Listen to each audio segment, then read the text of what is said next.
آج ہم بات کر رہے ہیں ایک ایسی ڈیل کی جس میں عالمی سیاست، معیشت اور طاقت کے توازن کو بدلنے کی پوری صلاحیت موجود ہے، اور یہ صرف کوئی عام تجارتی معاہدہ نہیں ہے بلکہ اس سے بہت کچھ بڑھ کر ہے۔ اس کا نام ہے مدر آف آل ڈیلز۔ اور سنیں، یہ نام کسی اور نے نہیں بلکہ خود یورپ اور بھارت نے اسے دیا ہے۔ تو آپ یہیں سے اندازہ لگا سکتے ہیں کہ یہ کتنی بڑی اور اہم ڈیل ہے۔ تو سوال یہ اٹھتے ہیں کہ آخر یہ ڈیل ہے کیا چیز؟ اس سے بھارت اور یورپ کو کیا حاصل ہونے والا ہے؟ اور سب سے اہم بات، ہمارے خطے کے لیے اس کے کیا معنی ہیں؟ آئیے مل کر ان سوالوں کے جواب ڈھونڈتے ہیں۔ تو چلیں سب سے پہلے یہ سمجھتے ہیں کہ یہ معاہدہ دراصل ہے کیا اور اس میں ایسا خاص کیا ہے۔ دیکھیں، بنیادی طور پر یہ بھارت اور یورپی یونین کے بیچ ایک آزاد تجارتی معاہدہ ہے، یعنی ایک فری ٹریڈ ایگریمنٹ۔ آسان لفظوں میں سمجھیں تو یورپ اور بھارت ایک دوسرے کے لیے اپنے بازاروں کے دروازے پوری طرح کھول رہے ہیں۔ اس میں سب کچھ شامل ہے، تجارت سے لے کر ٹیکنالوجی اور سرمایہ کاری تک۔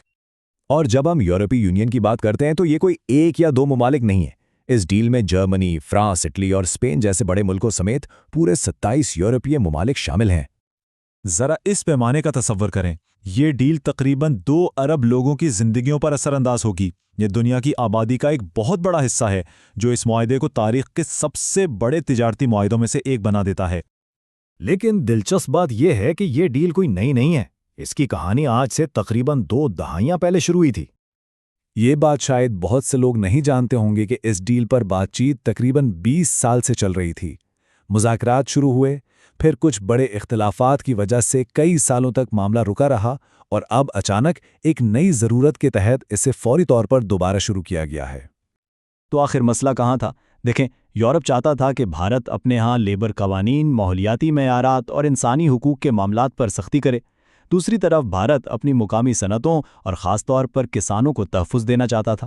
بس اسی وجہ سے یہ بات چیت سالوں تک آگے نہیں بڑھ سکی۔ لیکن پھر اچانک دنیا بدل گئی، اور جب دنیا بدلی تو ترجیحات بھی بدل گئیں، اور اس 20 سال پرانے تعطل کو ٹوٹنا پڑا۔ اب دیکھیں، عالمی منظرنامہ صاف طور پر 2 بڑے بلاکس میں تقسیم ہو رہا ہے۔ ایک طرف چین ہے تو دوسری طرف مغربی دنیا، جس میں یورپی یونین اور امریکہ شامل ہیں۔ اس نئی حقیقت نے کھیل کے سارے اصول بدل دیے ہیں۔ مغرب، خاص طور پر یورپ کو یہ احساس ہوا کہ وہ ہر چیز کے لیے صرف چین پر انحصار نہیں کر سکتے۔ اسی دوران بھارت نے خود کو ایک مضبوط متبادل کے طور پر پیش کیا۔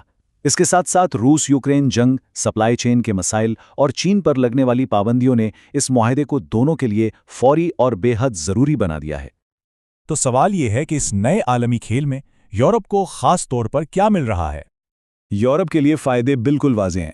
سب سے بڑا فائدہ تو یہ ہے کہ انہیں بھارت کی بہت بڑی مارکیٹ تک سیدھی رسائی مل جائے گی، جہاں وہ اپنی گاڑیاں اور مشینری کم ٹیکس پر بیچ سکیں گے۔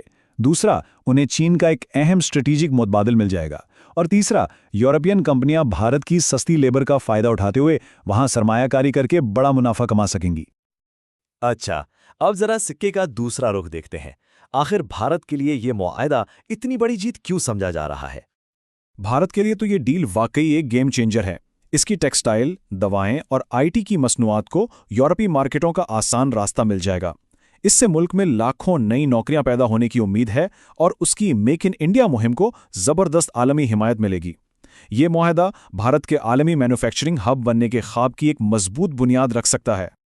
اور اب آتے ہیں آج سب سے اہم سوال کی طرف، جو ہم سب کے ذہن میں ہے۔ اتنی بڑی ڈیل کا ہمارے خطے، خاص طور پر پاکستان پر کیا اثر پڑے گا؟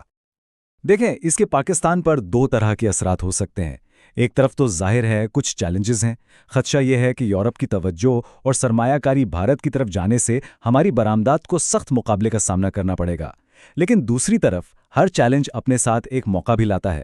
یہ ڈیل پاکستان پر دباؤ ڈالے گی کہ وہ اپنی برآمدات کا معیار بہتر بنائے، زراعت اور ٹیکسٹائل میں اصلاحات لائے، اور خود یورپی یونین کے ساتھ ایک نئے بہتر تجارتی معاہدے کے لیے کام کرے۔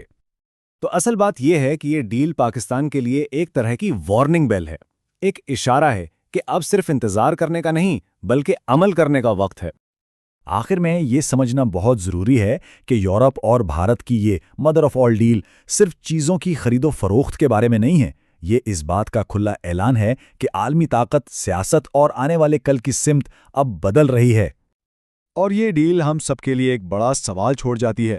اس نئے عالمی کھیل میں کون سے ممالک وقت کے ساتھ خود کو بدلیں گے اور آگے بڑھیں گے، اور کون